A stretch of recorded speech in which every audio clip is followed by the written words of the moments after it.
Welcome back to Zik, the programming guide channel. In today's video, I'll be showing you how to set up parental control on Android. So maybe you want to set up parental control on your sibling's phone or your child's phone, so that you can know how often they use some apps and what they do use while using the Android phone. So first thing you have to do is open up your phone settings, open up the person's phone settings. Yes. Once you open it up, you scroll down and you're going to see digital well-being and parental control. Or you can just simply click on the search bar and search for parental control. It's easier that way. So once you open it up, you're going to actually see digital well-being. So you have to scroll down to check for parental control. Click on this, and the parental control actually adds content restrictions, set other limits to help your child balance the screen time.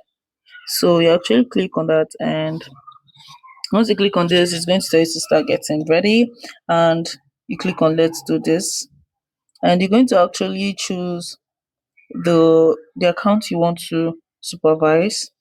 So let's say I'm using this account, so I'll click on supervise, and it's going to tell you only one account can be signed in.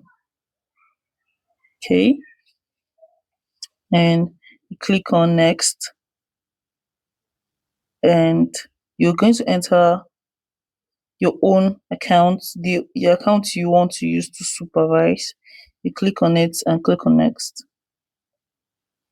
So once you click on next, you have to input your password, right? So I'm going to quickly input my password. Okay.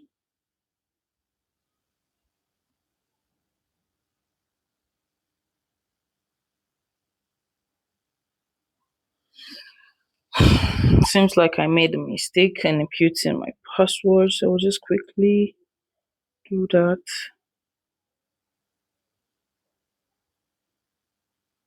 And let's see. So once you do this, you have to confirm using your own phone. But because I'm using only a phone, so that's why I'm facing these challenges, you can see. So you have to be doing this with your two phones because you can't actually do it with a single phone. You can see what I'm facing. So after this, you're just going to pass through this by adding your Google account and stuff. Then you're going to actually set up limits for your child's well-being and stuff, for your child's screen time. So this is literally how to do it. If you find this guided pro, give this video a thumbs up and equally subscribe to get more tips like this. Thanks for watching, guys. I'll see you in my next video. Bye.